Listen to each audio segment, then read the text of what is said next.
नमस्कार दोस्तों, स्वागत है एक बार फिर से आपका हमारे YouTube चैनल पर जिसका नाम है म्यूज़िक वाले गुरी सर। हम कर रहे हैं म्यूज़िक कंपटीशन एग्ज़ाम्स की तैयारी और एक नया टॉपिक जिसके बारे में काफ़ी डिमांड आ रही थी, गायन वादन शैलियों के घरानों के बारे में काफ़ी कमेंट्स में आ रहे थे कि गायन वादन शैलियों के घराने करवा दीजिए घराने। तो देखिए आज हम शुरू करने वाले हैं वही टॉपिक, गायन वादन शैलियों के घरानों का अध्ययन। तो सबसे पहले देख लेंगे ख्याल गायकी के महत्वपूर्ण घरानों के बारे में। जो ख्याल गायकी के महत्वपूर्ण घराने हैं उनके बारे में सबसे पहले देखिए दिल्ली घराना। तो शुरू करते हैं दिल्ली घराने से। देखिए दिल्ली घराना, ख्याल गायकी का दिल्ली घराना एक प्राचीन घराना रहा है। 13वीं शताब्दी में दिल्ली के समकालीन सुल्तान अलाउद्दीन खिलजी के समय प्रख्यात अमीर खुसरो तथा इसके पीर भाई सामंती ने ख्यालों के संदर्भ में इस घराने को आगे बढ़ाया। मुगल बादशाहों के पतन के बाद दिल्ली घराने की स्थापना का श्रेय जो तानरस खान जी को जाता है। अलग अलग लाइनें हैं, अलग अलग क्वेश्चन बनेंगे, ध्यान रखिएगा। इस घराने की परंपरा दिल्ली दरबार के सुप्रसिद्ध गायक व तानरस खां के गुरु अचपल मियाँ से प्रारंभ होती है। कहाँ से शुरू हो रही है? अचपल मियाँ से। यहाँ तक कि मियाँ अचपल को दिल्ली घराने का खलीफा के रूप में स्वीकार किया गया। क्वेश्चन ये पूछा जा सकता है कि दिल्ली घराने का खलीफा कहलाता है, तो नाम आपने ध्यान में रखना है मियाँ अचपल या अचपल मियाँ। ठीक है। महोदय भगवान शरण शर्मा के अनुसार दिल्ली के डसाना नामक कस्बे में रहने वाले कादिर बख्श तथा इनके पुत्र कुतुब बख्श, जिनको बहादुर शाह जफर द्वारा तानरस खां की उपाधि प्रदान की गई थी, ये तानरस खां ही इस घराने के संस्थापक कहे गए। कौन कह रहे हैं? ये भगवत शरण शर्मा जी कह रहे हैं। अब आपने ये ध्यान रखना है कि स्टार्ट किसने किया था? मियाँ अचपल ने। प्रसिद्ध कलाकार तानरस खां या तनरस खां। आगे इसकी विशेषताएं देखते हैं। विशेषताओं में कुछ एक्स्ट्रा भी बताऊंगा मैं आपको इसमें। देखिए, राग की शुद्धता एवं सुंदरता इस घराने की प्रमुख विशेषता रही। राग की शुद्धता और सुंदरता। इस घराने की गायकी का अपना अलग अंदाज है। इसका संबंध मुख्यतः सारंगियों से होने के कारण इसकी विलंबित लय की चीज़ों में सूत, मींड, गमक, लचक का काम विशेष रूप से परिलक्षित होता है। मध्य लय में स्वरों का परस्पर लड़ गुंथाव, जोड़ तोड़ का काम अपनी विशिष्टता को प्रस्तुत करता है। मेन क्या है? जोड़ तोड़ का काम। जटिल ताने बनाते थे ये। संगीत जगत में तानों की जोड़ तोड़, सह विविधता एवं वैचित्रता हेतु इस घराने का विशेष स्थान है। तो देखिए, जो स्वरों का आपसी जोड़ तोड़ है, इसका मेन काम इस घराने की विशेषता है। ठीक है। और तानों की जो विशेषता रही है, इसमें जटिल ताने बनाई जाती थी। मतलब जोड़ तोड़ से जो बनी जटिल ताने हैं वो हमें दिल्ली घराने में देखने को मिलती है। इसका जो मुख्य रूप से संबंध सारंगी से है, इसके कारण इसमें सूत, मींड, गमक आदि का काम विशेष रूप से देखने को मिलता है। ये विशेषताएं हैं। आगे देखते हैं इसके प्रमुख कलाकारों के बारे में। देखिए, विद्वानों के अनुसार दिल्ली घराना केवल ख्याल गायन में ही पारंगत नहीं था, अपितु वाद्य संगीत में विशिष्ट स्थान रखने वाले बहुत से कलाकार यहाँ उत्पन्न हुए। यथा सबसे पहले देखिए, जो उमराव खां के शिष्यों में सरदार खां और अब्दुल अजीज खां ने प्रसिद्धि पाई। फिर नन्हे खां, मम्मन खां तथा सारंगी वादक बुंदू खां भी इस गायकी को आगे बढ़ाने वाले प्रमुख कलाकार थे।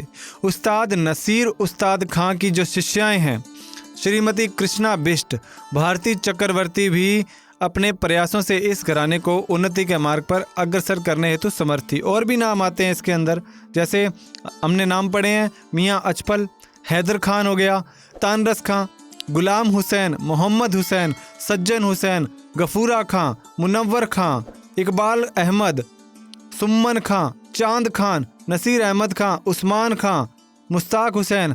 इस तरह काफ़ी नाम आते हैं। और आप भी कमेंट बॉक्स में ज़रूर लिखिएगा जो मैंने नाम लिए, इनके अलावा और कौन कौन से कलाकार इस घराने से संबंधित हैं।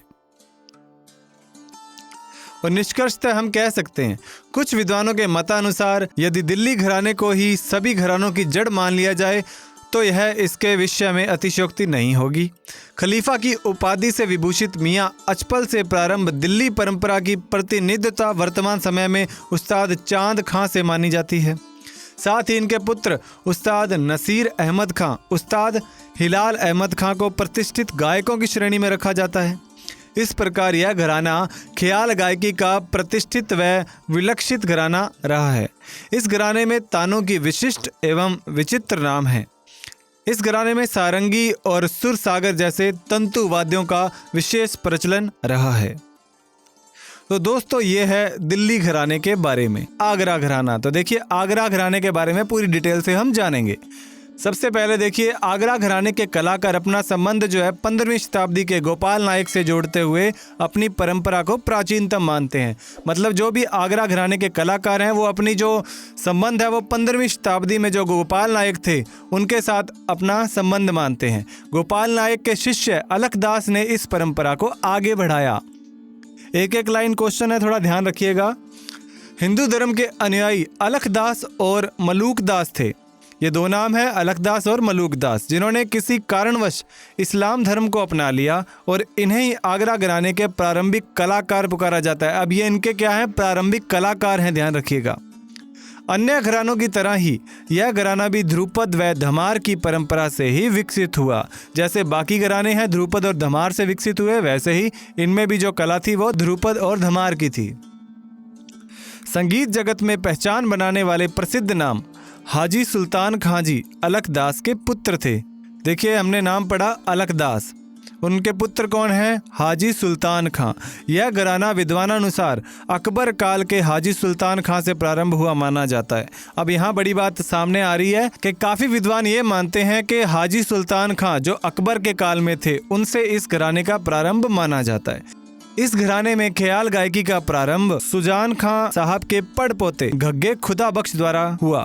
अब यहाँ पर दो नाम हैं, सुजान खां और घग्गे खुदा बख्श, और इनका नाम घग्गे खुदा बख्श क्यों पड़ा ये मैं आपको आगे बताता हूँ। अभी विशेषतः ऐसा कहा जाता है कि खुदा बख्श साहब की आवाज़ बैठी होने के कारण इन्हें घग्गे खुदा बख्श कहा गया। मतलब क्योंकि इनकी आवाज़ बैठी थी, गला बैठा हुआ था इनका, इसलिए इनको क्या है, घग्गे खुदा बख्श कहा गया, जो आगरा घराने के अन्वेषक के रूप में जाने जाते हैं।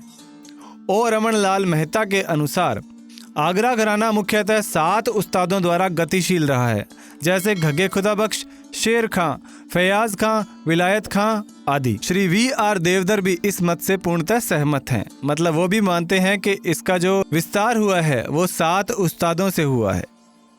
फिर इसकी विशेषता देखते हैं, क्या क्या इस घराने की विशेषताएं रहती हैं।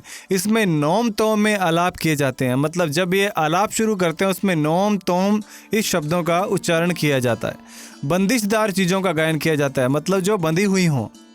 इसमें ख्याल शैली के अंतर्गत ध्रुपद अंग का प्राबल्य होने के कारण यह ध्रुपदांग ख्याल के नाम से भी जाना जाता है। क्योंकि देखिए ख्याल शैली है और ध्रुपद अंग इसके अंदर ज़्यादा यूज़ किया जाता है, इसलिए ध्रुपदांग ख्याल कहा जाता है इसको। लयकारी का प्रभाव नियमित रूप से होता है।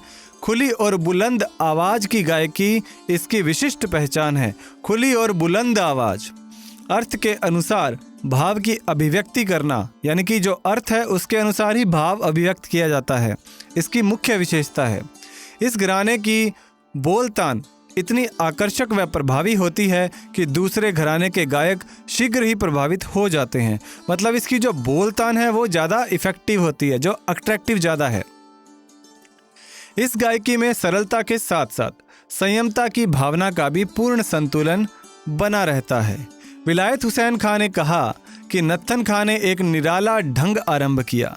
वह था अति विलंबित लय रखकर उसमें चौगुण, अठगुण और आड़ी लयकारी में फिरत करके बंधी हुई तानों व बोल तानों को लेना।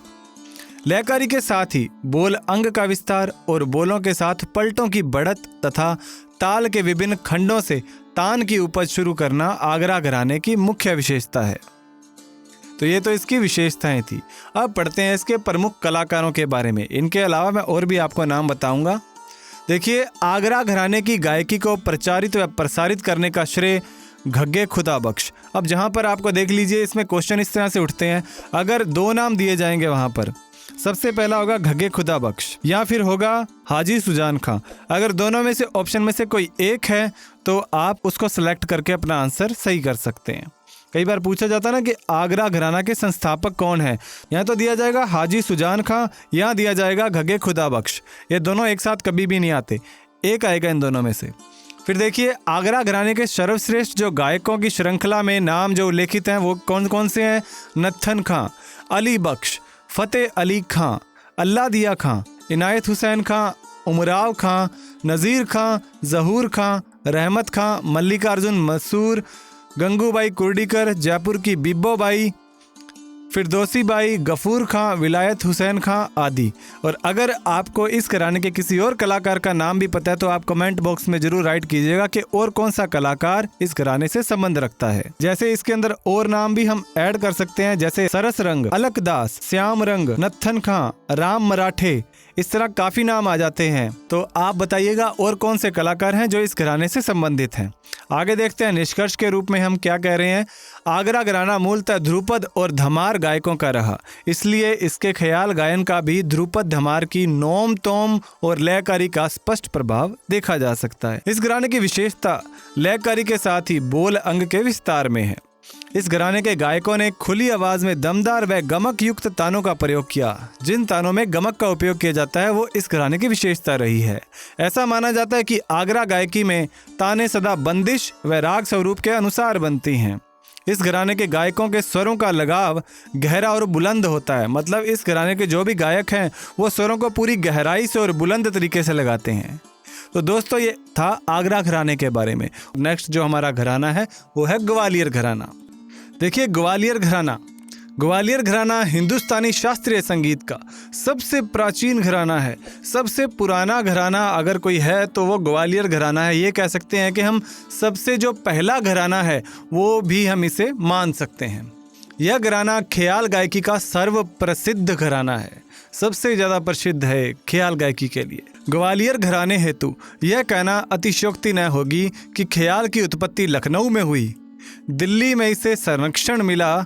ग्वालियर में आकर यह गायकी बुलंदियों के शिखर पर पहुंच गई। वास्तव में यह लखनऊ घराने की ही देन है। इसे लखनऊ की जलवायु में उचित पोषण न प्राप्त होने के कारण अपना स्थायी निवास ग्वालियर को चुना गया। देखिए इसका मतलब ये है कि लखनऊ घराने की देन माना जाता है इसको। लखनऊ में इसको सही एटमॉस्फेयर नहीं मिला तो यहाँ क्या हुआ कि इसने अपना जो सही निवास चुना वो ग्वालियर को चुना, इसलिए इसको ग्वालियर घराना कहते हैं।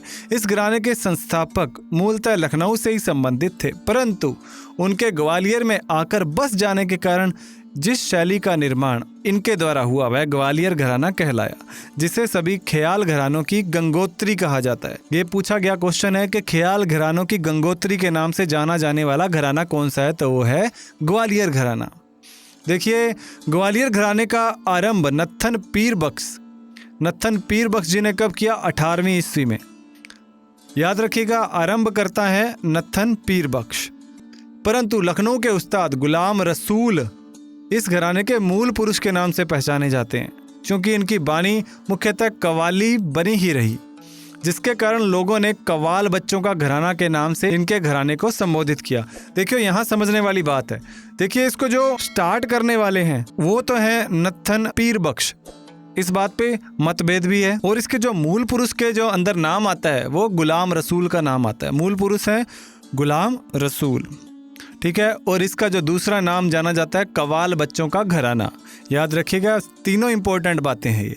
गुलाम रसूल साहब ध्रुपद, धमार, ख्याल और कव्वाली के उत्कृष्ट विद्वानों में से एक माने जाते हैं, यानी कि यह सारी की सारी खूबियां इनमें थी। इनके प्रपौत्र उस्ताद शक्कर खां और मक्खन खां प्रसिद्ध ख्याल गायक हुए। इनके जो पड़ पोते थे शक्कर खां और मक्खन खां, ये बहुत ज़्यादा प्रसिद्धि पाई इन्होंने ख्याल गायन में। डॉक्टर सुशील कुमार चौबे के अनुसार ग्वालियर घराने की इस गायकी में, जिसे नत्थन पीर बख्श ने प्रचलित किया था, ध्रुपद के गंभीर्य की पूरी झलक मिलती थी और तब तक ध्रुपद और ख्याल का बंटवारा नहीं हुआ था। ये कह रहे हैं कि तब क्या है, ध्रुपद और ख्याल का बंटवारा नहीं हुआ था। फिर इसकी जो विशेषताएं हैं इसके बारे में देखते हैं। इस घराने में आरंभिक स्वर आकार में खुला व बुलंद लगाया जाता है। जो सबसे पहला स्वर लगाया जाता है वो आकार के अंदर खुला और बुलंद स्वर लगाया जाता है, यानी कि सबसे पहली खूबी होगी इसकी खुली गायकी और खुली आवाज़ को दबाना या छुपाना इस घराने में निषिद्ध माना जाता है। समझ गए होंगे आप, खुली आवाज़। इस गायकी की प्रमुख विशेषता जोरदार और खुली आवाज़ का प्रयोग है।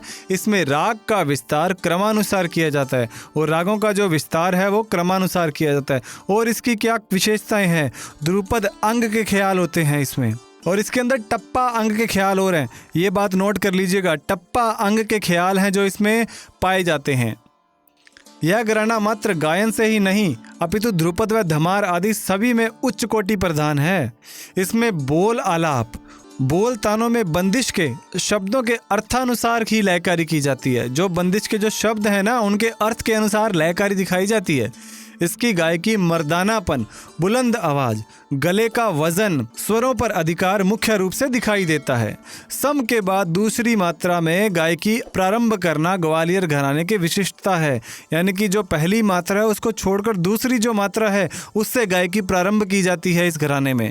इसकी गायकी अधिकतर झूमरा, तिलवाड़ा, आड़ा चौताल, विलंबित एक ताल आदि में निबद्ध होती है। ये तालें मुख्यतः इसमें यूज की जाती हैं। फिर आते हैं जिसके प्रमुख कलाकार। देखिए कलाकार भगवत शरण शर्मा के अनुसार नत्थन पीर बख्श के पुत्रों में हद्दू खां, हस्सू खां और नत्थन खां थे। किसके अंदर? नत्थन पीर बख्श जो इसके संस्थापक हैं, उनके पुत्रों में कौन थे? हद्दू खां, हस्सू खां और नत्थन खां। फिर आते हैं जी हद्दू खां के पुत्रों में मोहम्मद खां और रहमत खां। अब इनके नाम याद रख लीजिए इनके पुत्रों के। हद्दू खां जो पुत्र है, मोहम्मद खां और रहमत खां। इनके भतीजे निसार हुसैन खां प्रसिद्ध थे। फिर जो है हद्दू खां के शिष्य रामकृष्ण बुआ, दीक्षित पंडित, जोशी बुआ, बाला गुरु और बालकृष्ण बुआ अधिक प्रसिद्ध हुए हैं। इसमें बालकृष्ण बुआ इचल करंजीकर की शिष्य परंपरा में विष्णु दिगंबर पलुस्कर, मिरासी बुआ, अनंत मनोहर जोशी, भाटे बुआ, इंगले बुआ, अन्ना बुआ। फिर विष्णु दिगंबर के शिष्यों में ओमकारनाथ ठाकुर, VR देवधर, विनायक राव पटवर्धन, शंकर राव व्यास, नारायण राव व्यास और इनके पुत्र DV पलुस्कर आदि के नाम प्रमुख हैं। पंडित वासुदेव जोशी के शिष्यों में बालकृष्ण बुआ इचल करंजीकर रहे, जिसके कारण ग्वालियर घराने का प्रचार संपूर्ण महाराष्ट्र में हुआ। तो ये हैं इनके शिष्य थे, इसके मुख्य कलाकार। और अगर आप भी किसी कलाकार के बारे में जानते हैं तो बता सकते हैं, और आगे मैं आपको बताता हूँ इसके और मुख्य कलाकार कौन कौन से हैं। वीणा सहस्त्रबुद्धे, मीता पंडित, उल्हास कशलकर, बलवंत राय भट्ट, यशवंत जोशी, मुस्ताक हुसैन। अगर आपको पता है कि इसके और मुख्य कलाकार कौन कौन से हैं तो आप जरूर कमेंट बॉक्स में लिखिएगा कि आप किन कलाकारों के नाम और जानते हैं। और निष्कर्षतः हम कह सकते हैं ख्याल गायन आरंभ करते समय आरंभिक स्वर आकार में खुली व बुलंद आवाज के साथ किया जाता है। ये बात कही शरद चंद्र जी ने। इस घराने में आवाज दबाना निषिद्ध है। आवाज को तीनों सप्तकों में घुमाया जाता है, आवाज को दबाया नहीं जाता, तीनों सप्तकों में खेला जाता है स्वरों के साथ। इस घराने में ख्याल में अति विलंबित लय का प्रयोग कम किया जाता है, अति विलंबित लय का प्रयोग कम किया जाता है। इसकी स्थाई व अंतरा गाने की अपनी विशेष शैली है तथा स्थाई के बाद आलाप व स्वरों की बढ़त धीरे धीरे करते हुए तार सप्तक में पहुंचकर अंतरे के आलाप, तानों और बोल तानों का प्रयोग गमक तथा जबड़े की तान आदि के साथ किया जाता है। ग्वालियर घराने की रचनाएं विभिन्न तालों में बंधी हुई होती हैं, जैसे अभी हमने पढ़ा था झूमरा, तिलवाड़ा, विलंबित एक ताल आदि। इस प्रकार महान धुरंधर कलाकारों से युक्त यह ग्वालियर घराना गायकी के सर्व प्रसिद्ध घराने के नाम से पहचाना जाता है। यह घराना संगीत की निधि को संरक्षित व संवर्धित करने में निरंतर सफल प्रयास करता रहा है। तो ये है ग्वालियर घराना। और जो हमारा नेक्स्ट घराना है जिसके बारे में हम पढ़ेंगे वो है किराना घराना। तो आइए किराना घराना के बारे में पढ़ते हैं। देखिए किराना घराना भारतीय शास्त्रीय संगीत की गायन परंपरा का एक प्रसिद्ध घराना है। देखिए हम इसको पूरा डिटेल से जानेंगे इसके बारे में, फिर उसके बाद में आपको जो अच्छा लग रहा हो उसके नोट्स बना लीजिएगा। किराना घराने का नामकरण उत्तर प्रदेश के मुजफ्फरनगर जिले के एक तहसील कस्बा किराना से हुआ है। यानी कि एक कस्बा था जिसका नाम है किराना, मुजफ्फरनगर जिले का, यूपी का है ये, और उसी के नाम पर किराना घराना पड़ा। यह स्थान उस्ताद अब्दुल करीम खां का जन्म स्थान है।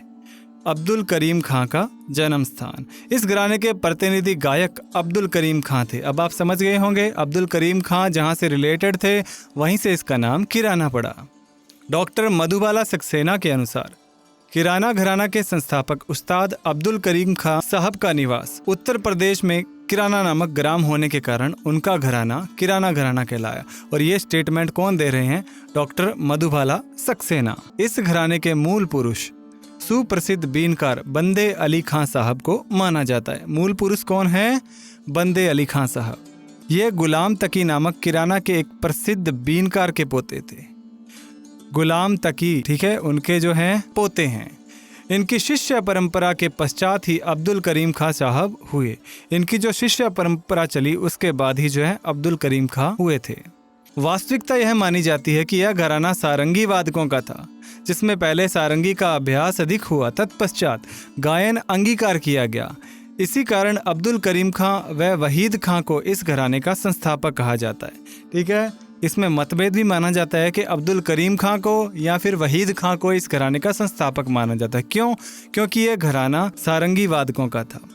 पहले इनमें बहुत ज़्यादा अभ्यास हुआ सारंगी का, उसके बाद इन्होंने जो गायन अंग को क्या किया, अंगीकार किया, उसको गायन को अपनाया। उसके पश्चात इसी कारण ही अब्दुल करीम खां और वहीद खां इन दोनों को संस्थापक माना जाता है। अब्दुल करीम खां साहब ने संगीत की तालीम अपने वालिद काले खां और चाचा अब्दुल्ला खां से पाई। मतलब इनके गुरु कौन थे? काले खां और अब्दुल्ला खां। अब्दुल करीम खां के गुरु अब्दुल रहमान खां इसी घराने की शिष्य परंपरा के थे। इसकी विशेषताएं देखिए। उस्ताद अब्दुल करीम खां द्वारा स्थापित इस घराने की विशेषताओं का जब हम विश्लेषण करते हैं तब यह स्पष्ट होता है कि इस घराने के प्रमुख बीन वादक उस्ताद बंदे अली खां के वादन में प्रमुख सौंदर्य का इस घराने पर विशेष प्रभाव पड़ा। किसका प्रभाव पड़ा? बंदे अली खां का। बीन वादक के सौंदर्य तत्वों की कल्पना से प्रेरणा लेकर ख्याल गायकी का आविष्कार करने वाले महान कलाकार करीम खां द्वारा इस घराने ने प्रतिष्ठा पाई। इस घराने की गायकी हिंदुस्तानी संगीत जगत में अपना विशेष स्थान रखती है। इस घराने की गायकी आलाप प्रधान है। राग में कुछ महत्वपूर्ण स्वरों को व्यापक रूप से विस्तृत करके गायन करना इस घराने की महत्वपूर्ण विशेषता है। यानी कि क्या? स्वरों को विस्तृत करके गाना। यह घराना व इसकी गायकी तंत्र वाद्यों पर आधारित है। तंत्र वाद्य, तंतु वाद्यों पर। हर राग की बढ़त वीणा वादन के ढंग से स्वरों की विभिन्न भावपूर्ण ढंग से बढ़त की जाती है। वीणा वादन की तरह ही स्वरों की भावपूर्ण ढंग से बढ़त की जाती है स्वरों की। इसमें मूलतः बीनकारों का घराना होने के कारण विलंबित लय, स्वर की दीर्घता, एक स्वर से दूसरे स्वर तक जाते समय स्वर को मींड की भांति टूटने न देना, सुरीलापन तथा भक्ति भाव युक्त आलापचारी इस गायकी की प्रमुख विशेषताएं हैं। ध्यान रखिएगा, लाइन बहुत इंपॉर्टेंट है। डॉक्टर शन्नो खुराना के अनुसार सुर का लगाव ही इस घराने की विशेषता है। कौन कह रहे हैं ये बात? शन्नो खुराना। ठुमरी गाने की प्रथा की विशेषता इस घराने में दृष्टिगोचर होती है। ठुमरी के गाने की, ठीक है। सरगम से राग का अत्यधिक विस्तार करना इस घराने का विशेष गुण व पहचान बन गया। यानी कि सरगम से राग का विस्तार किया जाता है, काफी विस्तार किया जाता है उसका। इस घराने के संगीतज्ञों के अनुसार स्वर को गायकी की आत्मा माना गया है। अब ये यहाँ इंपॉर्टेंट बात है, कौन सा घराना है जो स्वर को गायकी की आत्मा मानता है? ठीक है, इसमें भाव की अपेक्षा बोल बांट को अधिक महत्व दिया जाता है। बोल बांट पर ज़्यादा फोकस होता है इसमें। अब इसके मुख्य कलाकारों के बारे में जानते हैं हम। इस घराने के प्रमुख कलाकारों की सूची में कई महान व बड़े धुरंधरों के नाम शामिल किए गए, जिनके तेज प्रभाव व स्वर उच्चारण के वैचित्र्य ने किराना घराने को अग्रसर करने में अपना महत्वपूर्ण योगदान दिया। कौन कौन से है देखते हैं। जैसे मूल पुरुष बीनकार बंदे अली खां साहब, करीम खां जी के प्रमुख शिष्य जो हैं हीराबाई, सवाई गंधर्व, विश्वनाथ जाधव, दशरथ मुले, बेहरे बुआ, बन्नूबाई, ये खां साहब की पत्नी थी। हरिश्चंद्र कपिलेश्वरी, शंकर कपिलेश्वरी आदि। इस घराने के अन्य गायकों में पंडित भीमसेन जोशी, फिरोज दस्तूर, डॉक्टर देश पांडे, गंगूबाई हंगल, स्वर्गीय रजब अली खां, उस्ताद अमीर खां पाकिस्तानी, सुप्रसिद्ध गायिका रोशन आरा बेगम इत्यादि के नाम हैं। तो ये थे कलाकार इसके। आप कमेंट बॉक्स में जरूर बताइएगा इन कलाकारों के अलावा और कौन से कलाकार हैं जो इस घराने से संबंध रखते हैं, डायरेक्ट या इनडायरेक्ट। ठीक है, फिर देखिए निष्कर्ष। डॉक्टर सुशील कुमार चौबे के अनुसार प्राय लोग स्वर्गीय अब्दुल करीम खां साहब को इस घराने की गायकी का जन्मदाता व लोकप्रिय विचारक मानते हैं, किंतु इस घराने के बड़े सर्वश्रेष्ठ गायक बहरे वाहिद खां थे। ये कह रहे हैं कि सबसे जो अच्छे सर्वश्रेष्ठ गायक जो हैं वो वाहिद खां को माना गया इन्होंने। फिर डॉक्टर प्रभा अत्रे क्या कह रहे हैं? सुरों का सौंदर्य, शांतता, मिठास, विलंबितता, भावना प्रधानता इसकी प्रमुख विशेषता है। इस गायकी में लयकारी एवं मात्रा का हिसाब अन्य से अल्प होते हुए भी स्वर की ताकत पर यह गायकी श्रोताओं के मन को मोहने की क्षमता रखती है। ये बात किसने कही? डॉक्टर प्रभा अत्रे ने। बीन वादकों की इस घराने में परंपराबद्धता होने के कारण एकमात्र श्रेय इसके प्रतिनिधि कलाकार हैं। अतः निष्कर्षतः कहा जा सकता है कि गायकी आलाप, स्वर तथा भाव प्रधान है। इसकी गायकी कौन सी है? आलाप, स्वर और भाव प्रधान। स्वर के संदर्भ में यह महीन व सुरीली है, मतलब छोटी छोटी जो हरकतें इसमें देखने को मिलेंगी आपको, सूक्ष्मता धारण किए हुए है। साथ ही ठुमरी के अंग से ख्याल को निभाना भी इसी घराने का प्राण तत्व है। ठुमरी के अंग से ख्याल को निभाया जाता है इसमें। और जो हमारा नेक्स्ट घराना है जिसके बारे में अब हम नेक्स्ट पढ़ने वाले हैं वो है पटियाला घराना। तो देखिए पटियाला घराना। देखिए पटियाला घराना वास्तव में दिल्ली का ही घराना रहा है। दिल्ली घराने में सारंगी वादकों की बहुतायत रही है, इसलिए इस विधा तथा पंजाब की स्थानीय शैलियों से प्रभावित होने के कारण पंजाब घराना बन गया। पटियाला रियासत में पनपने के कारण पटियाला घराना कहलाया। तो मेनली कहाँ से निकला? ये दिल्ली घराने से। यह घराना नवीन घरानों की श्रेणी में रखा जाता है। भारतीय सांगीतिक इतिहास के अंतर्गत पंजाब को 19वीं शताब्दी के मध्य में श्रेष्ठता मिली, जब मुगल राज्य के पतन के पश्चात काफ़ी संख्या में निपुण संगीतज्ञों ने दिल्ली दरबार छोड़कर पंजाब को अपना आश्रय स्थान चुना। तत्पश्चात दिल्ली घराने के तानरस खां से भी शिक्षा पाई।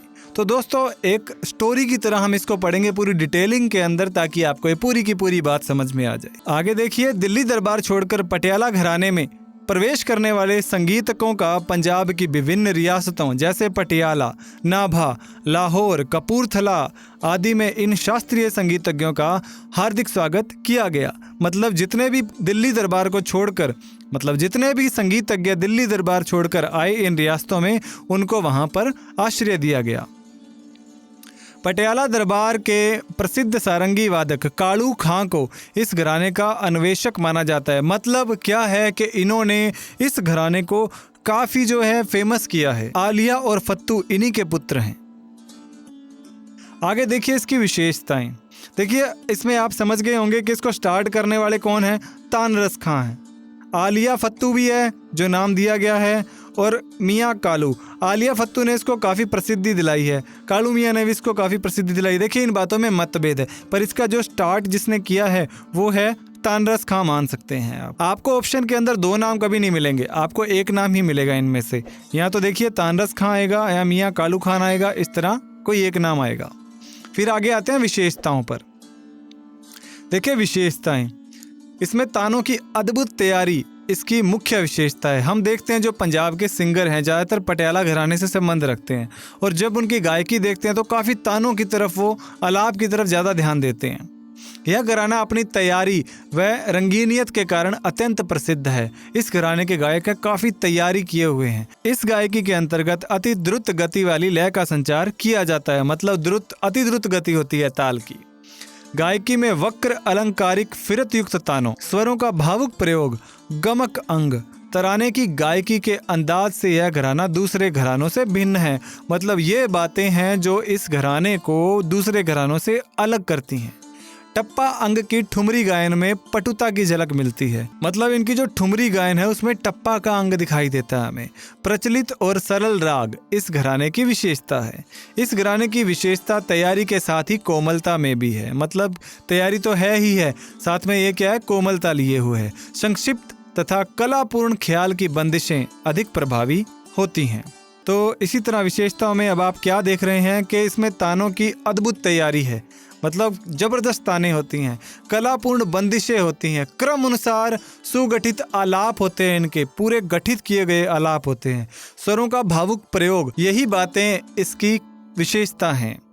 अब आगे बढ़ते हैं इसके मुख्य कलाकारों की तरफ। प्रमुख कलाकार, इनके बारे में हम जानते हैं कि कौन कौन से इस घराने से संबंध रखते। देखिए पटियाला घराना के अत्यंत सफल तथा प्रसिद्ध कलाकार बड़े गुलाम अली खां, तथा इनके भाई बरकत अली खां बख्श के पुत्र तथा मीर बख्श के भतीजे तथा शिष्य थे। इनका प्रमुख स्थान पटियाला घराना है। घरानों से संबंध रखने वाले व्यक्ति इस घराने के चमकते सितारे उस्ताद बड़े गुलाम अली खां गुलाम साहब के चाचा मियाँ जान काले खां व इनके पिता अली बख्श थे। ये इनके क्या है, चमकते सितारे।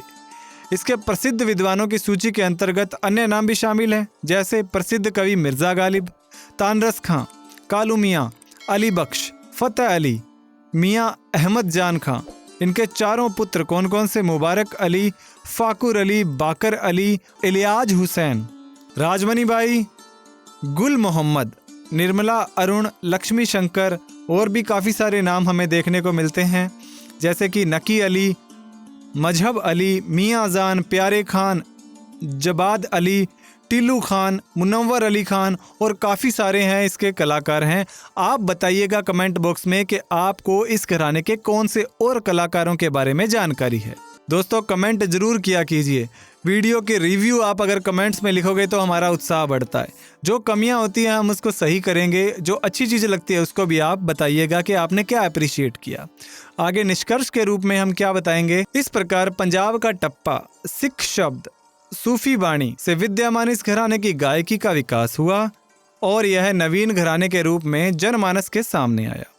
इस घराने के मुख्य प्रतिनिधि बड़े गुलाम अली साहब ने इसे विशिष्ट घरानों की श्रेणी में लाकर खड़ा कर दिया। मतलब इस घराने को स्टैंड करने में बड़े गुलाम अली खान साहब का बहुत बड़ा हाथ है। पटियाला घराने की गायकी का प्रमुख रूप से पटियाला नरेश राजा भूपेंद्र सिंह के आधिपत्य काल में भरपूर प्रेरणा, समर्थन और प्रोत्साहन मिला। कई बार ऐसा क्वेश्चन बन जाता है कि कौन सा राजा था उस काल में जिस काल में इस घराने को ज़्यादा प्रसिद्धि मिली, या इसका जो स्वर्ण काल कौन सा था, तो उसके टाइम बताना है आपने। उस राजा का नाम भूपेंद्र सिंह। इस घराने की विशिष्ट विशेषता अत्यंत लयबद्ध, वक्र और फिरत तानों की प्रस्तुति है। मतलब आपने ये बात ध्यान में रखनी है, इनकी तानों के बारे में ज़्यादा डिस्कस किया गया है। ज़्यादा से ज़्यादा इन्होंने ताने जो हैं खूब ज़बरदस्त बनाई हैं। मतलब फोकस क्या था इनका, तानों की तरफ था। तो दोस्तों उम्मीद करता हूँ पटियाला घराने के बारे में जानकारी आपको पसंद आई होगी। वीडियो को लाइक जरूर कीजिए, चैनल को सब्सक्राइब कीजिए, अपने दोस्तों के साथ में शेयर करना न भूलिएगा। कमेंट में जरूर अपने रिव्यूज दिया कीजिए ताकि हमें पता लगे कि इसमें क्या कमी है, क्या खूबी है। तो दोस्तों मिलते हैं अगले वीडियोज में, तब तक पढ़ते रहिए, बढ़ते रहिए। जय हिंद, जय भारत।